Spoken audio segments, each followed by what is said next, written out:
ಕಾಯದೊಡಗುರುಲಿಂಗ ಜಂಗಮದಾಯಕವನರಿಯಲಿಕೆ ಸುಲಭೋಪಾಯದಿಂದಿರಲಿಟ್ಟು ಬಾಯಿಯ ಸ್ಥಳಕ್ಕೆ ಗುರುವಾಗಿ ದಾಯದೋರಿ ಸಮಸ್ತ ಭಕ್ತರಿ ಕಾಯವನ್ನು ಪಾವನವ ಮಾಡಿದ ರಾಯಪೂರ್ವಾಚಾರ್ಯ ಸಂಗನ ಬಸವ ಶರಣಾರ್ಥಿ. ವೇದಿಕೆ ಮೇಲೆ ಆಸೀನರಾಗಿರುವ ಎಲ್ಲ ಹಿರಿಯರಲ್ಲಿ ಪೂಜ್ಯರಲ್ಲಿ ಆಗಮಿಸಿರುವ ಎಲ್ಲ ಶರಣೆಯರೇ, ಧಾರವಾಡದಿಂದ ಆಗಮಿಸಿರುವ ಎಲ್ಲ ಶರಣೆಯರೇ, ಎಲ್ಲರಿಗೂ ಶರಣಾರ್ಥಿಗಳು. ಇವತ್ತೇನು ಬಂತು ಪುರಾಣದಾಗ, ಅದು ಏನಾರ ಬರ್ಬಂದ್ರೆ ನಿಮ್ಮದು ನೀವು ಹೇಳಿ ಹೋಗ್ರಿ. ನಾವು ಸುಮ್ಮನೆ ಕೇಳಕ್ಕೆ ಬಂದೀವಿ, ಸುಮ್ಮನೆ ಹೇಳಕ್ಕೆ ಬಂದಿರಿ ನೀವು ಅಲ್ಲ. ಒಂದು ವಚನ ಹೇಳಿರೋರು, ಗುರು ಲಿಂಗ ಜಂಗಮ ಅನ್ನೋ ಒಂದು ವಚನವನ್ನು ಹೇಳಿದ್ರು. ಇಡೀ ಲಿಂಗಾಯತ ಧರ್ಮದ ಸತ್ವ ಸಾರವೇ ಅದರಲ್ಲಿ ಬರತಕ್ಕಂಥ ಒಂದು ವ್ಯವಸ್ಥೆ. ಅಖಂಡೇಶ್ವರರು ಅಂದರೆ ಬಹಳ ಅದ್ಭುತವಾದ ಒಂದು ಯೋಗವನ್ನು, ಶಿವಯೋಗವನ್ನು ಸಾಧನೆ ಮಾಡಿದಂಥ ಒಬ್ಬ ವ್ಯಕ್ತಿಗಳ ಶಕ್ತಿ ಅದು. ಅದನ್ನು ಕುರಿತು ಒಂದು ಕಾದಂಬರಿ ಬಂತು.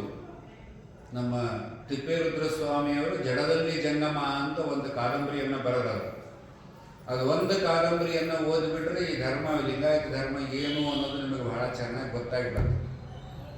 ಅದು ಒಂದನ್ನೇ ಓದಿದಂಥವ್ರು ಯಾರು ಕರ್ನಾಟಕದಾಗ ಅಂತಂದರೆ ಸಜ್ಜಲಗೂಡದ ಶರಣಮ್ಮನವರು ಅಂತ ಆಗಿ ಹೋದ್ರು. ಈಗ ಗೊತ್ತಿಲ್ಲ, ಬಹಳಷ್ಟು ಹೇಳಿ. ಆ ತಾಯಿ ಹುಟ್ಟಿದ್ದು ಎಲ್ಲಿ ಅಂತಂದ್ರೆ ಆಲಮತದಲ್ಲಿ ಹುಟ್ಟಿದ್ದು ಆ ತಾಯಿ. ಆದರೆ ಅವರ ಗುರುಗಳಿಂದ ದೀಕ್ಷೆ ತಗೊಂತಾರೆ, ಒಬ್ಬ ಸ್ವಾಮಿಗಳಿಂದ ದೀಕ್ಷೆಯನ್ನು ತಗೋತಾರೆ. ದೀಕ್ಷೆಯನ್ನು ತಗೊಂಡ ಮೇಲೆ ಆಚರಣೆಯನ್ನು ತಪ್ಪದೇ ಮಾಡ್ಕೊಂತ ಹೋಗ್ತಾರೆ ಅವರು.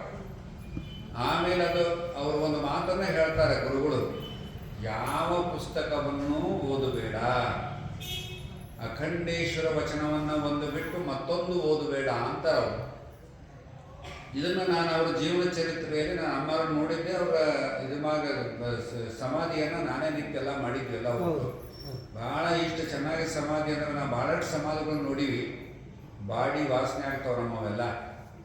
ಸುಮಾರು 1-1.5 ತಾಸು ಅಗದೇ ಹತ್ತಿರದಿಂದ ಎಲ್ಲ ಒಟ್ಟು ಸಮಾಧಿ ಕ್ರಿಯೆಯನ್ನು ಮಾಡಿದ್ವಿ ಇಬ್ಬರು ಸ್ವಾಮಿಗಳು. ನಾವು ಒಂದೀಟು ವಾಸನೆ ಇಲ್ಲ, ಅಷ್ಟು ಶಿವಯೋಗದ ಶರೀರ ಅದೆಲ್ಲ ಒಟ್ಟು. ಆ ತಾಯಿ ಆ ಶಿವಯೋಗವನ್ನು, ಅದನ್ನು ವಚನ ವಚನವನ್ನು ಅಷ್ಟೇ ಓದಿದ್ರು ಅವರು. ಅವರ ರೂಮನ್ನು ಚೆಕ್ ಮಾಡಿದರೆ, ಲಿಂಗೈಕ್ಯರಾದ್ಮೇಲೆ ಅವರ ರೂಮನ್ನು ಚೆಕ್ ಮಾಡಿದರೆ ಅಲ್ಲಿ ಸಿಕ್ಕಿದ್ದು 3 ಪುಸ್ತಕಗಳು. ಒಂದು ಹಳೆ ಪ್ರಿಂಟು ಅಖಂಡೇಶ್ವರ ವಚನ, ಒಂದು 2ನೇ ಪ್ರಿಂಟು, ಹೊಸ ಒಂದು ಪ್ರಿಂಟು. ಇವ್ರು ಬಿಟ್ಟು ಮತ್ತೆ ಯಾವ ಪುಸ್ತಕಗಳಿಲ್ಲ.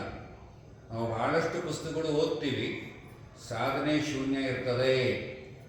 ಆ ಜಡದಲ್ಲಿ ಜಂಗಮ ಓದಿದರೆ ಯೋಗ ಅನ್ನೋದು ಏನು ಅನ್ನೋದೆಲ್ಲ ಗೊತ್ತಾಗ್ತಕ್ಕಂಥ ವ್ಯವಸ್ಥೆ. ಅದು ಜಂಗಮತ್ವ. ಅದು ಅವರಿಗಿದ್ದಂಥ ಒಂದು ಜಂಗಮತ್ವ. ಅದು ಅಂದರೆ ಜಂಗಮ ಅಂತಂದ್ರೆ ಒಂದು ಜಾತಿ ಅಲ್ಲ, ಜಂಗಮ ಅಂದರೆ ಜ್ಞಾನ ಅನ್ನೋ ಅರ್ಥ. ಅದು ಮೂಲ ಇರೋದು ಅಲ್ಲಿ. ಜಂಗಮ ಅಂದರೆ ಜ್ಞಾನ. ಅವರ ಜ್ಞಾನಕ್ಕೆ ಎಂಥೆಂಥವ್ರು ಅವರ ಹತ್ರ ಬಂದರು ಅಂತ ಹೇಳಿದರೆ, ಆಗಿನ ಕಾಲಕ್ಕೆ ರಂಭಾಪುರಿ ಗಂಗಾಧರ ಜಗತ್ತುಗಳು ಬಹಳ ತಪಸ್ಸುಗಳು ಅಂತ ಎಲ್ಲರದು. ಆಮೇಲೆ ಇವರು ನಮ್ಮ ಇಳಕಲ್ ಅಜ್ಜಾರು, ಅದರ ಜೊತೆಗೆ ಅನದಾನೇಶ್ವರ ಮಹಾಸ್ವಾಮಿಗಳು ಅವರೇ ದೀಕ್ಷಾ ಕೊಟ್ಟವರು. ದೀಕ್ಷಾ ಕೊಟ್ಟು ಗುರುಗಳು ಅವರ ಹತ್ರ ಬರ್ತಿದ್ರು. ಅಂದರೆ ಅಷ್ಟು ಅವರಲ್ಲಿ ಜ್ಞಾನದ ಒಂದು ಶಕ್ತಿ ಇತ್ತು ಅವರಲ್ಲಿ. ಎಲ್ಲ ಒಟ್ಟು 3000 ಮಣ ಜಗತ್ತುಗಳು ಹೋಗ್ತಿದ್ರು. ಎಲ್ಲ ಜಗತ್ತುಗಳನ್ನವರು ಅವ್ರ ಹತ್ರ ಹೋಗ್ತಿದ್ರು. ಅಲ್ಲಿ ಹೋಗಿ ಕುತ್ಕೊಂಡು ಅವ್ರು ಮಾತಾಡ್ಕೊಂಡು ಬರ್ತಿದ್ರು. ಅಷ್ಟೆಲ್ಲ ಯೋಗ ಸಾಧನೆ ಮಾಡಿದರೂ ಆ ತಾಯಿ ಯಾರಾದರೂ ನಮ್ಮಂಥವ್ರು ಹೋದರೆ, ಸಾಧಕರು ಹೋದರೆ, ಸ್ವಾಮಿಗಳು ಹೋದರೆ, ಯಪ್ಪ ಅಪ್ಪಂದೊಂದು ವಚನ ಹೇಳು, ಅದರ ಅರ್ಥ ಹೇಳು, ಈ ಶರೀರಕ್ಕೆ ಮೂಳ ಅಂತಿದ್ರು ಅವರು. ಈ ಮೂಳಿಗೆ ಏನೂ ಗೊತ್ತಿಲ್ಲ, ಇದು ಒಳಗೆ ಇರ್ತದೆ, ಏನೂ ಗೊತ್ತಿಲ್ಲ, ಸ್ವಲ್ಪ ಹೇಳ್ತೀನಪ್ಪ ಅಂತಂತ ಹೇಳ್ತೀನಿ. ನೋಡಿ ಎಷ್ಟು ಅಂಥ ಉತ್ತುಗಕ್ಕೆ ಹೋದವರು. ಅವ್ರು ಹೇಳಿ ತಿಳ್ಕೊಂಬೆ ನಾನು. ಅವ್ರು ಲಿಂಗವನ್ನು ಎಲ್ಲಿ ಕಟ್ಕೊತಿದ್ದು ಅಂದ್ರೆ ಮುಡಿಯಲ್ಲಿ ಕಟ್ಕೊಳ್ತಿದ್ರು. ಈಗೆಲ್ಲ ನೀವು ಜಡಿ ಹಾಕೋತಿಲ್ಲ, ಅವಾಗ ಮುಡಿ ಕಟ್ತಿದ್ರು. ಯಾಕೆ ಕಟ್ತಿದ್ರು ಅಂದರೆ ಲಿಂಗಾಯತರಾದವರೆಲ್ಲರೂ ಅವರನ್ನು ಹೀಯಾಳಿಸ್ತಿದ್ರು. ಅಂದರೆ ಹತ್ತಿ ಬಿಡ್ಸಕ್ಕೆ ಹೋಗ್ತಿದ್ರು ಅವರು. ಬಡತನ ಹತ್ತಿ ಬಿಡ್ಸಕ್ಕೆ ಹೋಗ್ತಿದ್ರು. ಹತ್ತಿ ಬಿಡ್ಸಕ್ಕೆ ಹೋದಾಗ ಅವ್ರು ಹತ್ತಿ ಬಿಡ್ಸಕ್ಕೆ ಬಂದಂಥವ್ರು, ಅವನ ಗುರು ಒಬ್ಬ ದೀಕ್ಷಾ ಕೊಟ್ಟ, ಈಗೊಬ್ಬಳು ದೀಕ್ಷಾ ತೊಗೊಂಡು ಲಿಂಗ ಕಟ್ಕೊಂಡು ಲಿಂಗಾಯತ ಗಳಿಗೆ ಅಂತಂತೇಳಿ ವ್ಯಂಗ್ಯವಾಗಿ ಮಾತಾಡ್ತಿದ್ರು. ಆವಾಗ ಅವ್ರ ಮನಸ್ಸಿಗೆ ನೋವಾತು. ಒಳ್ಳಾಗ ಲಿಂಗ ಕಂಡ್ರೆ ಇವರು ನಮ್ಮನ್ನು ಅಸಹ್ಯ ಮಾಡ್ತಾರೆ, ನನಗಲ್ಲ ಗುರುಗಳಿಗೆ ಅಸಹ್ಯ ಆಗುತ್ತೆ, ಅವ್ರ ಹೆಸರು ನಾನು ಕೆಡಿಸೋದು ಬೇಡ ಅಂತಂತೇಳಿ ಆ ಲಿಂಗವನ್ನು ತೆಗೆದು ಮುಡಿಯಲ್ಲಿ ಕಟ್ಟಿಕೊಡ್ತಾರೆ. ಈ ಜಡಿ ಮುಡಿ ಮಾಡ್ತಾರಲ್ಲ ಅದನ್ನಿಟ್ಟು ಅದಕ್ಕೆ ಬಟ್ಟಿ ಕಟ್ತಾರೆ, ಉದುರಬಾರ್ದು, ಎಲ್ಲೂ ಬಿಟ್ಟು ಹೋಗಬಾರ್ದು ಅಂತೇಳಿ ಒಂದು ಬಟ್ಟಿ ಕಟ್ಕೊತಾರೆ. ಇದಕ್ಕೆ ಹೋಗ್ತಾರೆ ಅವರು, ಕೂಲಿಗೆ ಹೋಗ್ತಾರೆ. ಆ ಕೂಲಿಗೆ ಹೋಗ್ಬೇಕಾದ್ರೆ ಬೆಳಿಗ್ಗೆ ಎದ್ದು ಒಂದು ಅರ್ಧ ತಾಸು ಲಿಂಗ ಪೂಜೆ ಮಾಡಿಕೊಂಡು ಅವ್ರು ಏನು ಪ್ರಾಣಾಯಾಮ ಹೇಳಿದ್ರೆ ಆ ಸಾಧನೆ ಮಾಡಿಕೊಂಡು ಹೋಗ್ತಿದ್ರು ಅವರು. ಇವತ್ತು ನಾವು ಎಲ್ಲ ಅನುಕೂಲಗಳು ಅದಾವೆ, ನಮಗೆ ಟೈಮೇ ಇಲ್ಲರಿ ಅಂತೀವಿ ನಾವು, ಟೈಮೇ ಇಲ್ಲ ಅಂತೀವಿ ನಾವೆಲ್ಲ. ಒಟ್ಟು ಖಾಲಿ ಕೂತು ಮಾತಾಡ್ತೀವಿ ನಾವು.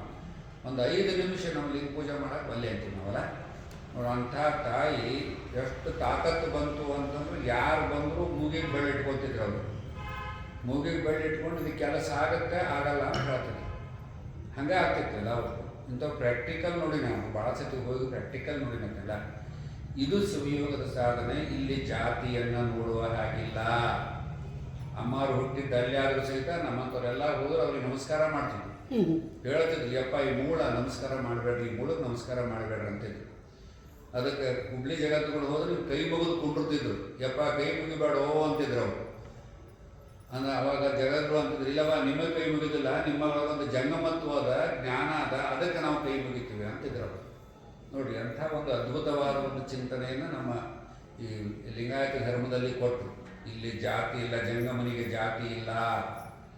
ಜಂಗಮತ್ವವನ್ನು ಕೊಡಬೇಕಾದ್ರೆ ಜಾತಿ ನೋಡಿ ಕೊಡೋದಿಲ್ಲ, ಜ್ಞಾನವನ್ನು ನೋಡಿ ಕೊಡ್ತಕ್ಕಂಥ ವ್ಯವಸ್ಥೆ.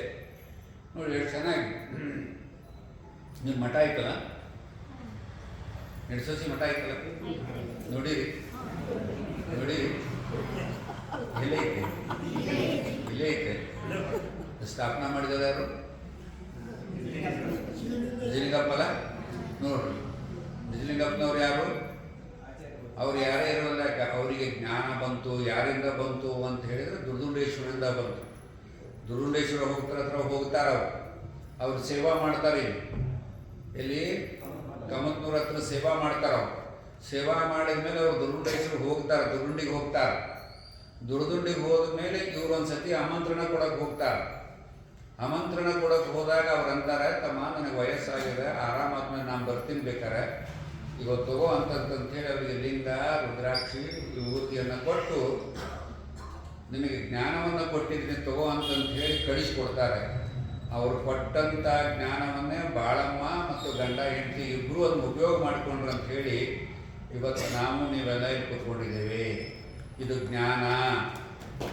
ಆ ಜ್ಞಾನವನ್ನು ಜಾತಿ ನೋಡಿಲ್ಲ. ದುರ್ಗಂಬೇಶ್ವರು ಜಾತಿ ಇಲ್ಲ ಅವ್ರಿಗೆ. ಅವ್ರು ಎಲ್ಲಿ ಹುಟ್ಟಿದ್ರು, ಎಲ್ಲಿ ಬಂದರು, ಏನು ಎಂತೂ ಇವತ್ತಿನವರೆಗೂ ಯಾರಿಗೂ ಗೊತ್ತಿಲ್ಲ.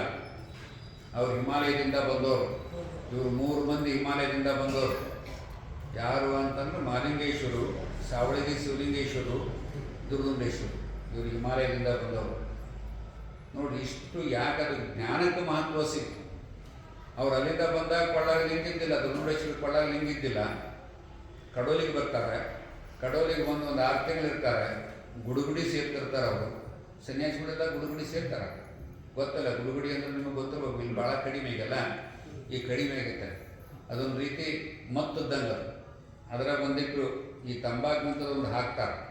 ಹಾಕಿ ಅದನ್ನು ಸೇದಿದ್ರೆ ಅಂತಂದ್ರೆ ಒಂದು ಅರ್ಧ ತಾಸಿನಾಗ ಅಗದಿ ಮನುಷ್ಯ ತಣ್ಣ ಕೂಟಿರ್ತಾನೆ. ಹಂಗೆ ಒಂದು ಪದ್ಧತಿ ಅದು. ಈಗ ಅವ್ರು ಬಿಟ್ಟಾರ. ಅದು ಧ್ಯಾನದಲ್ಲಿ ಹೋಗುತ್ತೆ. ಆಮೇಲೆ ಧ್ಯಾನದಲ್ಲಿ ಹೋಗ್ತಕ್ಕಂಥ ಅವಸ್ಥೆಗಳೆಲ್ಲ ಹಂಗೆ ಅವರು ಅಲ್ಲಿ ಹಂಗೆ ಮಾಡ್ತಿದ್ರು. ಅವರು ಅಲ್ಲಿ ಮಾಡ್ತಿದ್ದಾಗ ಮುಂದೆ ಕರ್ನಾಟಕಕ್ಕೆ ಬರ್ತಾರವರು. ಕರ್ನಾಟಕಕ್ಕೆ ಬರೋದಕ್ಕಿಂತ ಮುಂಚಿತವಾಗಿ ಅಲ್ಲಿ ಒಬ್ಬರು ಸ್ವಾಮಿಗಳು ಇರ್ತಾರೆ. ಕಡೋಲಿ ಒಳಗೆ ಒಂದು ಮಠ ಇರ್ತದೆ, ವಿರಕ್ತಿ ಮಠ ಇದಾವೆ. ಈಗ ಅಲ್ಲಿ ಒಬ್ರು ಇರ್ತಾರೆ, ಅವರು ಸ್ವಾಮಿಗಳು ಇರ್ತಾರೆ. ಅವ್ರು ಅಂತಾರೆ, ನೀವು ಕರ್ನಾಟಕಕ್ಕೆ ಹೋದ್ರಿ ಅಂದರೆ, ಮಹಾರಾಷ್ಟ್ರಕ್ಕೆ ಪದವರು, ಕರ್ನಾಟಕಕ್ಕೆ ಹೋದ್ರಿ ಅಂತಂದರೆ ಲಿಂಗಾಯತರಿದ್ದಾರೆ. ಲಿಂಗಾಯತರ ಕೊಳ್ಳಾಗ ಲಿಂಗಿದ್ರೆ ಊಟ ಕೊಡ್ತಾರೆ, ಇಲ್ಲೂ ಊಟ ಕೊಡಲ್ಲ. ಇದು ಮೊದಲಿತ್ತು, ಮೊದಲೆಲ್ಲ ಇತ್ತು. ಈಗ ಲಿಂಗ ಬಿಟ್ಟರೆ ಊಟ ಸಿಗ್ತದೆ. ನಮಗೆ ಲಿಂಗಾಯತರು ಬಿಟ್ಟರೆ ಉಲ್ಟಾ ಆಗಿದೆಲ್ಲ ಈಗೆಲ್ಲ. ನೋಡಿ ಎಷ್ಟು ಚೆನ್ನಾಗಿ ಹೇಳ್ತಾರೆ. ಅವಾಗ ಅವನು ಕೇಳ್ತಾನೆ ಲಿಂಗ ಅಂದ್ರೆ ಏನು ಅಂತ ಕೇಳ್ತಾರೆ ಅವರು. ಅವರೆಲ್ಲ ಹೇಳ್ತಾರೆ ಅದನ್ನೆಲ್ಲ. ಆ ಮಾಹಿತಿ ತಗೊಂಡ ಮೇಲೆ ಅವರು ಹಂಗಾರೆ ನಮಗೂ ಲಿಂಗ ಕೊಡ್ರಿ ಅಂತಾರೆ. ಅವರಿಂದ ದೀಕ್ಷೆ ತಗೋತಾರೆ. ದೀಕ್ಷೆ ತಗೊಂಡು ಅಲ್ಲಿಂದ 1 ವರ್ಷ ಅಲ್ಲೇ ಉಳಿತಾರೆ. ಅಲ್ಲೇ ಉಳಿದು ಪೂಜೆ ಹೆಂಗೆ ಮಾಡ್ಕೋಬೇಕು, ದೀಕ್ಷಾ ಅಂದ್ರೇನು, ಇದೆಲ್ಲ ಮಾಹಿತಿ ತಗೊತಾರೆ. ಅಲ್ಲಿಂದ ಜಂಗಮತ್ವವನ್ನು ತಗೊಂಡು ನಿಮ್ಮ ಕರ್ನಾಟಕಕ್ಕೆ ಬರ್ತಾರೆ. ಅವರು ಎಲ್ಲೆಲ್ಲಿ ಕೂತು ಜಾಗಗಳೆಲ್ಲ ಗುರುಗಳೇಶ್ವರ ಕೂತು ಜಾಗಗಳೆಲ್ಲ ಇವತ್ತು ಮಠಗಳಾಗಿದ್ದಾವೆ. ಮಠಗಳಾಗಿದ್ದಾವಲ್ಲ, ನಮ್ಮ ಬಾಗಲಕೋಟೆಗೆ ಒಂದೈತಿ, ಅಲ್ಲಿ ಒಂದು ಗುಡದಾಗ ಒಂದೈತಿ. ಅವರು ಹೆಚ್ಚಾಗಿ ಎಲ್ಲೆಲ್ಲಿ ಕೂತಾರ ಅಂದ್ರೆ ಹೊಳಿ ದಂಡಿ, ಹಳ್ಳದ ದಂಡಿ. ಯಾಕೆಂದ್ರೆ ಬೆಳಿಗ್ಗೆ ಸ್ನಾನಕ್ಕೆ ನೀರು ಬೇಕಾಗ್ತಾವೆ, ಸ್ವಚ್ಛತೆಗೆ ಸ್ನಾನಕ್ಕೆ ನೀರು ಬೇಕಾಗ್ತಾವೆ. ಅಲ್ಲೇ ಗುಡಿಸ್ಲು ಹಾಕೋದು ಅಲ್ಲೇ ಇರೋದು. ಇಲ್ಲೇ ನಿಮ್ಮ ಕೋಚರಿ ಐತಲ್ಲ, ನೋಡ್ರಿಲ್ಲ, ಅಲ್ಲೊಂದು ಗುಡ್ಡ ಐತಲ್ಲ, ಆ ಗುಡ್ಡದಾಗಿದೆಲ್ಲ ದುರ್ಡಪ್ಪನ ಗುಡಿ ಮಾಡ್ಯಾರ. ಅಲ್ಲೇ ನಿಮ್ಮ ಕಾರಿಕಾಗಿದ್ದು ಕಲ್ಲನ್ನು ಕಾರಿಕ ಮಾಡ್ತಾರೆ. ಅಲ್ಲೇ ಎಲ್ಲ ದನ ಕಾಯ್ತಿರ್ತಾರೆ ಆ ಹುಡುಗರು. ದನ ಕಾಯ್ತಿರ್ಬೇಕಾದ್ರೆ ಇವ್ರು ಹೋಗಿ ಅಲ್ಲಿ ಕುತ್ಕೊಂಡಿರ್ತಾರೆ, ಒಂದು ಗುಡಿಸ್ಲು ಹಾಕ್ಕೊಂಡು ಕಂತೆ ಭಿಕ್ಷಾ ಮಾಡಿಕೊಂಡು ಬಂದು ಅಲ್ಲೇ ಊಟ ಮಾಡಿ ಉಳಿದನ್ನು ಕೊಟ್ಕೊಂಡು ಕುತ್ಕೊಂಡಿರ್ತಾರೆ. ಈ ದನ ಕಾಯ ಹುಡುಗರು ಏನು ಮಾಡ್ತಾವೆ ಅಂತಂದ್ರೆ ಕಲ್ಲು ತೊಗೊಂಡು ಒಗಿತಿರ್ತಾವೆ. ಯಾಕೆ ಹುಚ್ಚರಂಗಿರ್ತಾರಲ್ಲ, ಹುಚ್ಚರಾಗಿರಬೇಕು ಜನರ ಕಣ್ಣಿನಲ್ಲಿ, ಮನ ಅಚ್ಚೊತ್ತಿದಂತಿರಬೇಕು ಲಿಂಗದಲ್ಲಿ ಅಂತಾರ ಅವರು. ಅಂದರೆ ಇವ್ರು ಹುಚ್ಚರಂಗೆ ಕಾಣ್ತಿದ್ರು ಅವ್ರಿಗೆಲ್ಲ, ಗಡ್ಡ ಪಟ್ಟ. ಈಗ ನಂಗೆ ಶಿಸ್ತು ಮಠ ಗಿಟ ಇದ್ದಿಲ್ಲ ಅವಾಗೆಲ್ಲ. ಒಂದೊಂದು ದಿವಸ ಸ್ನಾನ ಮಾಡೋದಷ್ಟು ಇದ್ದ ಬಟ್ಟೆನೇ ಹಾಕ್ಕೊಳೋದು, ಅವನ್ನೇ ತೊಳ್ಕೊಳೋದು, ಅವನ್ನೇ ಹಾಕೋದಲ್ಲ. ಹಿಂಗೆ ಹುಚ್ಚರಾಗಿ ಇರ್ತಿದ್ರು ಅವೆಲ್ಲ ಒಟ್ಟು. ಅದಕ್ಕೆ ಈ ಹುಡುಗರು ಏನು ಮಾಡೋದು, ಸಣ್ಣ ಸಣ್ಣ ಕಲ್ಲು ತೊಗೊಂಡು ಅವ್ರಿಗೆ ಹೋಗೋದ್ರಿಂದ ಅವನ್ನೆಲ್ಲ ಒಂದು ಕಡೆ ಗೊಳೆ ಹಾಕಿರೋರು. ದೊಡ್ಡವರಲ್ಲ ಅವರು, ತಿರುಗಿದ ಮನುಷ್ಯ, ಅವನಿಗೆಲ್ಲ ಗೊತ್ತಿತ್ತು, ಸಿದ್ಧಿ ಮನುಷ್ಯ. ಎಲ್ಲ ಗೊಳೆ ಹಾಕಿದರು. ಒಂದು ತಿಂಗಳಾದ್ಮೇಲೆ ಅವೇ ಕಲ್ಲು ತೊಗೊಂಡು ಒಗಿತಾರೆ. ಒಗೆದ ಮೇಲೆ ಅವೆಲ್ಲ ಕಾರಿಕಾಯಿ ಬೀಳ್ತವೆ. ಆ ಹುಡುಗರು ಆರಿಸ್ಕೊಂಡು ಹೋಗ್ತಾರೆ. ಆ ಹುಡುಗರು ಆರಿಸ್ಕೊಂಡು ಹೋಗಿ ಊರಾಗೆಲ್ಲ ಹೇಳ್ತಾರೆ, ನಾವು ಕಲ್ಲು ಒಗೆದು ಕಾರಿಕ ಕೊಟ್ಟರು, ಕಲ್ಲು ಒಗೆದು ಕಾರಿಕ ಕೊಟ್ಟರು ಅಂತ. ಆವಾಗಿನಿಂದ ನಿಮ್ಮ ಮಠದಾಗ ಅವ್ರು ಒಂದು ಲಿಂಗೈಕ್ಯ ಆದಮೇಲೆ ಕಾರಿಕ ಕೊಡೋ ಪದ್ಧತಿ ನಿಮ್ಮ ಮಠದಾಗ ಉಳ್ಕೊಂಡುತ್ತೆ. ಎಲ್ಲ ಮಠದಾಗ ಸಕ್ರೆ ಕೊಡ್ತಾರೆ, ನಿಮ್ಮ ಮಠದಾಗ ಕಾರಿಕ ಕೊಡ್ತಾರೆ. ಇದು ಎಲ್ಲಿಂದ ಬಂತಂದ್ರೆ ಜಂಗಮತ್ವ, ಅವನು ಮಾಡಿಕೊಂಡಂಥ ಸಾಧನೆ. ಅದಕ್ಕೆ ಅವನಿಗೆ ಜಾತಿ ಇಲ್ಲ. ಎಲ್ಲೂ ಹರಿಜನ ಕೇರಿ ಅಡ್ಡಾಡಿ ಬರ್ಬೋದು. ನೀವು ಹರಿಜನ ಕೇರಿ ಸ್ವಾಮಿ ಹರಿಜನ ಕೇರಿ ಹೋದ್ರು ಅಂತಿಲ್ಲ, ಹೋದ್ರು ಅನ್ನಕ್ಕೆ ಬರೋಂಗಿಲ್ಲ. ಯಾಕಂದರೆ ಕೊಳ್ಳಾಗ ನಮಗೆ ಲಿಂಗ ಇರೋದ್ರಿಂದ ನಮಗೆ ಜಾತಿ ಇಲ್ಲ. ಅಲ್ಲಿ ಹೋದ್ರೆ ಅವರು ಪರಿವರ್ತನೆ ಆಗ್ತಾರೆ. ಅವರು ಮುಟ್ಟಿದ್ರೆ ನಮ್ಮನ್ನು ಅವರಿಗೆ ಅವರು ಶುದ್ಧಿ ಆಗ್ತಾರೆ, ನಾವು ಅಶುದ್ಧ ಆಗುವುದಿಲ್ಲ. ಇದು ಲಿಂಗಾಯತ ಧರ್ಮದ ಜಂಗಮತ್ವ ಇದೆಲ್ಲ ಇದು. ಅದಕ್ಕೆ ಇದು ಜಂಗಮತ್ವ. ಅವ್ರು ಯಾಕೆ ಅದನ್ನು ಮಾಡಿದ್ರು ಅಂತಂದ್ರೆ ದೇಶ ತಿರುಗಬೇಕು ಅಂತ ಯಾಕೆ ಮಾಡಿದರು ಅಂದರೆ, ದೇಶ ತಿರುಗಿದರೆ ಸ್ವಾಮಿ ಆಗೋಂಗ ಏನಾಗುತ್ತೆ, ಅನುಭವ ಆಗುತ್ತೆ.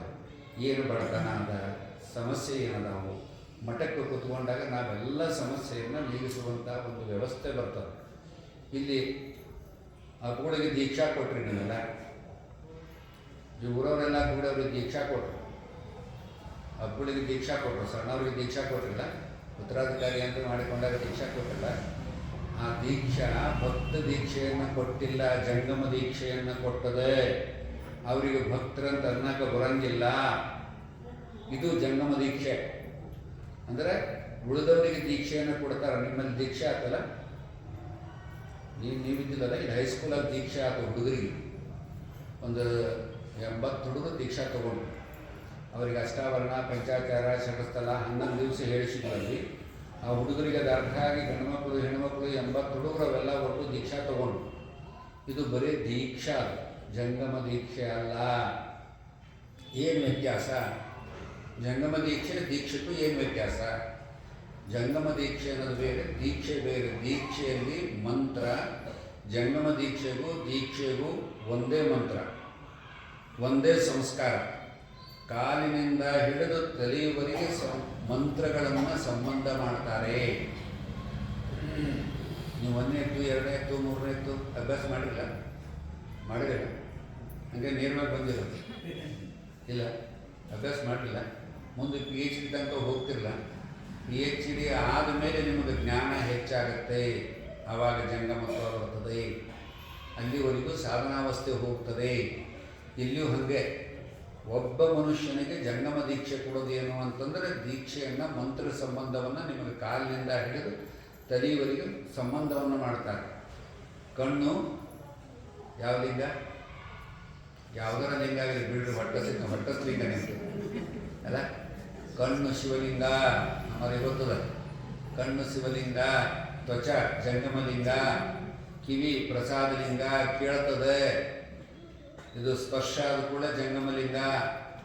ಇದು ಆಚಾರಲಿಂಗ, ಇದು ಗುರುಲಿಂಗ ಅಂದರೆ ನಮಗೆ ಯಾಕೆ ಮಾಡಿದ್ರು ಅಂದರೆ, ದೀಕ್ಷೆಯಲ್ಲಿ ಮಂತ್ರ ಸಂಬಂಧವನ್ನು ಮಾಡಿದಾಗ, ಪೂಜಾ ಕೂತ್ಕೊಂಡಾಗ ನೀವು ಆ ಸಂಬಂಧವನ್ನೆಲ್ಲ ದಿವಸ ನೀವು ಮಾಡ್ಕೊತಾ ಹೋದರೆ ಮನಸ್ಸು ಶಾಂತಿ ಆಗ್ತದೆ, ಆಧ್ಯಾತ್ಮಿಕತೆ ಬರ್ತದೆ. ಅಲ್ಲಿ ನಿಮಗೆ ಜಂಗಮತ್ವ ಬರ್ತದೆ, ಅಂದರೆ ಜ್ಞಾನ ಹೆಚ್ಚಾಗ್ತದೆ. ಇದು ಬರೀ ಸಾದಾ ದೀಕ್ಷೆ ಉಳಿದವರಿಗೆ, ಸಂಸಾರಿಗಳಿಗೆ ಎಲ್ಲರಿಗೂ ಕೊಡ್ತಕ್ಕಂಥದ್ದು. ಸ್ವಾಮಿಗಳಿಗೆ ಕೊಡ್ತಕ್ಕಂಥದ್ದು ಏನಂದ್ರೆ ಜಂಗಮ ದೀಕ್ಷೆ. ಇಲ್ಲಿ ಒಂದು ವಿಶೇಷ ಅಂದರೆ ಒಂದೇ ವಿಶೇಷ, ಎಲ್ಲರಿಗೂ ಒಂದೇ ಮಂತ್ರ, ಒಂದೇ ಮಂತ್ರ ಸಂಬಂಧ. ಆದರೆ ಒಂದೇನು ಕೊಡ್ತಾರ ಅಂತಂದ್ರೆ, ಕೈಯಲ್ಲಿ ಜೋಡಿಗೆಯನ್ನು ಕೊಟ್ಟು ಊರಲ್ಲಿ ಹೋಗಿ ಒಂದು 11 ಮನೆನೋ 21 ಮನೆನೋ ಭಿಕ್ಷೆ ಬೇಡ್ಕೋದು. ಇದು ಜಂಗಮ ದೀಕ್ಷೆ. ಜಂಗಮ ಅಂತಂದ್ರೆ ನೀನು ಒಬ್ಬನೇ ಉಣ್ಣೋದಲ್ಲ, ನೀನು ಕೊಟ್ಟದ್ದನ್ನು, ಸಮಾಜ ಕೊಟ್ಟದ್ದನ್ನು ನೀನು ಉಣ್ಣು, ಇನ್ನೊಬ್ಬರಿಗೂ ಉಣಿಸು. ಮಠಕ್ಕೆ ಭಕ್ತರು ರೊಕ್ಕ ಕೊಡ್ತಾರೆ, ಆಸ್ತಿ ಕೊಡ್ತಾರೆ, ಎಲ್ಲದನ್ನೂ ಚೆನ್ನಾಗಿ ಬಳಸುವ ಸಮಾಜಕ್ಕೆ ಧರ್ಮವನ್ನು ಕೊಡು. ಇದು ಜಂಗಮ ದೀಕ್ಷೆ. ಇದರಲ್ಲಿರೋ ಪದ್ಧತಿ ಇದೆಲ್ಲ ಅಷ್ಟು ನಮ್ಮ ಜಂಗಮ ದೀಕ್ಷೆಗಳು. ಅಧಿಕಾರದಲ್ಲಿ ನಮಗೆಲ್ಲ ಕೊಡ್ತಾರೆ. ಅವೆಲ್ಲ ತಾಟನ ಅವ್ರು ಮಧ್ಯಾಹ್ನ ಊಟ ಮಾಡ್ಬೇಕಾದ್ರೆ ಅವ್ರು ಭಸ್ಮ ಧರಿಸಿ ಅದಕ್ಕೆಲ್ಲ ಒಟ್ಟು ಮಂತ್ರ ಸಂಬಂಧ ಮಾಡಿಕೊಂಡು ಊಟ ಮಾಡೋದು. ಅಂದರೆ ಶರೀರ ಮನಸ್ಸು ಮಂತ್ರ ಆಗ್ತಕ್ಕಂಥ ವ್ಯವಸ್ಥೆ. ಅದಕ್ಕೆ ಅವರು ಜಂಗಮನಿಗೆ ಹೇಳಿದ್ರು, ಜಾತಿ ಇಲ್ಲ, ಅವನಿಗೆ ಪೂರ್ವಾಶ್ರಮ ಇಂಥವನು ಅಂತ ಹೇಳಿದರೆ ದ್ರೋಹ ಅಂತ ಹೇಳಿದವರು. ಅವರು ಅನ್ನಿಸ್ಬಾರ್ದು, ಜಂಗಮ ದೀಕ್ಷೆ ತೊಗೊಂಡವರು ಅದು ಅನ್ನಬಾರ್ದು, ನಾವು ಅನ್ನಬಾರ್ದು. ಇದಕ್ಕೆ ನಿಮಗೆ ಉದಾಹರಣೆಗಳು ಭಾಳಷ್ಟು ಉದಾಹರಣೆಗಳಿದಾವೆ ನೋಡ್ರಿ. ಅಕ್ಕ ಮಹಾದೇವಿ ಎಲ್ಲಿಗೆ ಹೋದ್ಲಕ್ಕಿ? ಕಲ್ಯಾಣದಾಗ ಎಲ್ಲೊಂದು ಅನುಭವ ಮಂಟಪಕ್ಕೆ ಹೋಗ್ತಾಳೆ. ಅನುಭವ ಮಂಟಪಕ್ಕೆ ಹೋದಾಗ ಅಲ್ಲಮ್ಮ ಕೇಳ್ತಾನೆ, ಉದಮದವ ಯೌವನವನೊಳಗೊಂಡ ಸತಿ ನೀನು ಇತ್ತಲೇಕೆ ಬಂದೆಯವ್ವ? ಸತಿಯೆಂದರೆ ಮುನಿವರು ನಮ್ಮ ಶರಣರು ನಿನ್ನ ಪತಿಯ ಕುರುಹ ಹೇಳಿದರೆ ಬಂದುಕೊಳ್ಳಿರು ತಾಯಿ, ಇಲ್ಲವಾದರೆ ತೊಲಗು ತಾಯಿ ಅಂತ ನಾವು ತೊಲಗು ಅನ್ನೋ ಶಬ್ದವನ್ನು ಉಪಯೋಗ ಮಾಡ್ತಾನೆ. ಯಾರು? ಅಲ್ಲಮ್ಮ. ನಮಗೆ ಯಾರ್ಯಾರ ಮನೆಗೆ ಬಂದರೆ ಸ್ವಾಮಿ ಹೋಗ್ತಿಲ್ಲೋ ಅಂತಂದರೆ ನಾವೇನು ಮಾಡ್ತೀವಿ? ಬುದ್ಧಿ ಇತ್ತಿಲ್ಲ ಅಂತ ಹೊಟ್ಟೆಗೆ ತಿರುಗಿ ಬಂದ್ಬಿಡ್ತೀವಿ ಅಲ್ಲ. ತೊಲಗು ತಾಯಿ ಆ ಅನುಭವ ಮಂಟಪದಲ್ಲಿ ಎಲ್ಲರೂ ಇದ್ರಿಗೆ ತೊಲಗು ತಾಯಿ ಅನ್ನೋ ಶಬ್ದವನ್ನು ಉಪಯೋಗ ಮಾಡಿದಾಗ ಆಕೆ ಎಷ್ಟು ಚಂದ ಉತ್ತರ ಕೊಡ್ತಾಳೆ. ಈ ಲೋಕದ ಗಂಡರ ನೊಯ್ದು ಒಲೆಯೊಳಗಿಕ್ಕು, ಈ ಸಾವು ಕೆಡುವ ಗಂಡರ ನೊಯ್ದು ಒಲೆಯೊಳಗಿಕ್ಕು ಅಂತಾಳಕ್ಕೆ. ಇದು ಜಂಗಮತ್ವ. ಅಂದರೆ ನಾನು ಎಂಥ ಗಂಡನ ಲಗ್ನಾಗಿ ನೀನೇನೋ ಪ್ರಶ್ನೆ ಕೇಳಿದೆ ನನಗೆ, ನಿನ್ನ ಗಂಡನ ಹೆಸರು ಹೇಳುವಂಥ ಪ್ರಶ್ನೆ ಕೇಳಿದೆ, ಹೇಳ್ತೀನಿ ಕೇಳಲ್ಲಕ್ಕಿ. ಈ ಸಾಯ್ತಾರಲ್ಲ ಇವರು ತೋಂಡ ನಾ ಏನು ಮಾಡಲಿ? ಸಾಯಲಾದಂಥ ಆತ್ಮವನ್ನು ನಾನು ಗಂಡನನ್ನಾಗಿ ಮಾಡಿಕೊಂಡಿದ್ದೇನೆ, ಅದಕ್ಕೆ ಈ ಗಂಡರು ನಾನು ಲಗ್ನ ಆಗಿಲ್ಲ. ನಿನ್ನ ಉತ್ತರ ಏನೈತೆ ಹೇಳು ಅಂದಾಗ ಶರಣು ಎಲೆ ತಾಯಿ ಅಂತ ಅಲ್ಲಮ್ಮ ಅಂತಾನೆ. ಇದು ಜಂಗಮತ್ವ. ಅಂದರೆ ಒಬ್ಬ ಹೆಣ್ಣು ಮಗಳಿಗೆ 12ನೇ ಶತಮಾನದಲ್ಲಿ ಜಂಗಮತ್ವವನ್ನು ಕೊಡ್ತಾನೆ ಅಲ್ಲಮ್ಮ. ತಾಯಿ ಶರಣು ಎಲೆ ತಾಯಿ ಅಂತ ನಾವು ಅಂತ ಅದ್ಭುತವಾದ ಶೂನ್ಯ ಸಿಂಹಾಸನದಲ್ಲಿ ಕೂತ್ಕೊಂಡವ ಒಬ್ಬ ಹೆಣ್ಣು ಮಗಳಿಗೆ ಆ ಕಾಲಕ್ಕೆ ಶರಣು ಎಲೆ ತಾಯಿ ಅನ್ಬೇಕಾದ್ರೆ ಆಕೆ ಜ್ಞಾನ ಎಷ್ಟು ಬರಬೇಕು ಅಂತ ಅನ್ನೋದನ್ನು ಇಲ್ಲಿ ಅರ್ಥ ಮಾಡ್ತೀವಿ. ಇದು ಜಂಗಮ ದೀಕ್ಷೆ ಅಂತಂದ್ರೆ. ಇವು ಎಲ್ಲ ನಾವು ತಿಳ್ಕೊಳ್ಳೋದಿಲ್ಲ, ಪುರಾಣದಲ್ಲಿ ಬರ್ತಕ್ಕಂಥದ್ದು ಇದೆಲ್ಲ. ಅಲ್ಲಿ ಯಾರು ಎಲ್ಲರೂ ಜಂಗಮರೇ. ಬಸವಣ್ಣ, ಅಗ್ರ, ನೀವೆಲ್ಲ ಮೋಳಿಗೆ ಮಾರಯ್ಯ ಇಂಥವರೆಲ್ಲ ಅವರೆಲ್ಲ ಎಲ್ಲೆಲ್ಲಿಂದ ಬಂದೆಲ್ಲ ಜಂಗಮ ದೀಕ್ಷೆಯನ್ನು ತಗೊಂಡು ಸಮಾಜವನ್ನು ಎತ್ತಿ ಕಟ್ಟಿದಂಥವರೆಲ್ಲ ಅವರು ನೋಡಿ ಎಷ್ಟು ಚಂದ ಇವೆಲ್ಲ. ಅದಕ್ಕೆ ಇಲ್ಲಿ ಸ್ಥಾಪನೆ ಮಾಡಿದವರು ಬಾಳಮ್ಮ ತಾಯಿ ಅಲ್ಲ. ಈ ಮಠವನ್ನು ಸ್ಥಾಪನೆ ಮಾಡಿದವರು ನಿಜಲಿಂಗಪ್ಪ ಮತ್ತು ಬಾಳಮ್ಮ ತಾಯಿ ಜಂಗಮ ದೀಕ್ಷೆಯನ್ನು ತಗೋತಾರೆ. ಆ ತಾಯಿ ಗಂಡನಿಗೆ ಸಂಪೂರ್ಣವಾಗಿ ಸಹಕಾರಿಯಾಗಿ ನಿಲ್ತಾಳೆ. ಆವಾಗ ನಿಮ್ಮ ಮಠ ಹೀಗೆ ಬೆಳೀತದೆ. ಎಷ್ಟು ಚೆನ್ನಾಗಿ ಬದುಕಲ್ಲ ನೋಡ್ರಿಲ್ಲ. ಮತ್ತು ನಿಮ್ಮನ್ನು ಬೆಳೆಸಿತಲ್ಲ, ಸಾಲಿ ಬಂತಲ್ಲ, ಅವರ ತಪಸ್ಸಿನ ಫಲ. ಭಾಳಷ್ಟು ಜನ ನಮ್ಮ ಹಿರಿಯರ ಸಹಕಾರ, ಈ ಸಹಕಾರದಲ್ಲಿ ಇದು ಬರ್ತಕ್ಕಂಥ ಒಂದು ವ್ಯವಸ್ಥೆ. ಅದಕ್ಕೆ ಶರಣ ನಡೆದುದೇ ಪಾವನ ಅಂತ ಒಂದು ಮಾತನ್ನು ಹೇಳ್ತಾರೆ. ಅನುಭಾವಿಗಳು ಶರಣರು ಸುಮ್ಮಕ್ಕೆ ಅಡ್ಡಾಡಿದ್ರು ಅಂದ್ರೆ ಆ ನೆಲ ಬೆಳ್ಕೊತ ಹೋಗ್ತದೆ. ಅದಕ್ಕೆ ಮಠಗಳು, ಭಕ್ತರು ಮಠಗಳಿಗೆ ಆಸ್ತಿಯನ್ನು ಕೊಟ್ಟರು. ಆ ಆಸ್ತಿಯನ್ನು ಇವರು ಜಂಗಮ, ನೀವೆಲ್ಲ ಜಂಗಮರು, ನಿಮಗೂ ಬಳಸಿರಲಿಲ್ಲ ಅವರು. ಅದನ್ನೇ ಹೇಳಿರಲ್ಲ ಒಂದು ಮಾತು, ಶಿವಯೋಗಿನೇ ಸಂತೃಪ್ತೆ ತೃಪ್ತೋ ಭವತಿ ಶಂಕರ. ನಿಮ್ಮ ಮಠದ ದಾಸೋಹ ನೋಡಿರಲ್ಲ? ನೋಡಿರಿ? ಎಲ್ಲಿ ಎಲ್ಲಿ ಕೂತಿರ್ತಾರೆ ಜನ? ಇಲ್ಲಿ ಅಲ್ಲಿ ಅಲ್ಲಿ ಎಲ್ಲ ಕಡೆ ಕೂತಿರ್ತಾರೆ. ಮೊದಲನೇ ಪಂಕ್ತಿ ನೋಡ್ರಿ ನೀವು, ಎಲ್ಲ ಕಡೆ ಕೂತಿರ್ತಾರೆ. ನೀವು ಕೂತಿರ್ತಿರಲ್ಲ? ಶಿವಯೋಗಿನೇ ಅಂತ ಪೂರ್ಣ ಮುಗಿಯೋ ತನಕನೂ ಒಬ್ಬರು ಒಂದು ತುತ್ತು ಊಟ ಮಾಡೋದಿಲ್ಲ. ಆ ಮಂತ್ರ ಅಂದ ಮೇಲೆ ಅವ್ನು ಕರ್ಪೂರ ಹಚ್ತಾರ, ಕರ್ಪೂರ ಹಚ್ಚಿದ ಮೇಲೆ ಬಹುಪರಾಕ್ ಹಾಕ್ತಾನೆ, ಬಹುಪರಾಕ್ ಹಾಕಿದ ಮೇಲೆ ಕಾಳೆ ಹೊಡಿತಾನೆ, ಕಾಳೆ ಹೊಡೆದ ಮೇಲೆ ಬಂದೂಕ್ ಹಾರುತ್ತಾನೆ, ಆಮೇಲೆ ಪ್ರಸಾದ ನಿಮ್ಗೆ ಚಾಲು. ಅಲ್ಲಿ ಅದರ ಅರ್ಥ ಏನು ಅಂದ್ರೆ ಕುಂತವ್ರೆಲ್ಲರೂ ಶಿವಯೋಗಿಗಳು. ಯಾಕೆ? ಕೊಳ್ಳ ಲಿಂಗ ಐತಿ, ಈಗ ಲಿಂಗದ ಶಿವಯೋಗಿಗಳಿದೆ.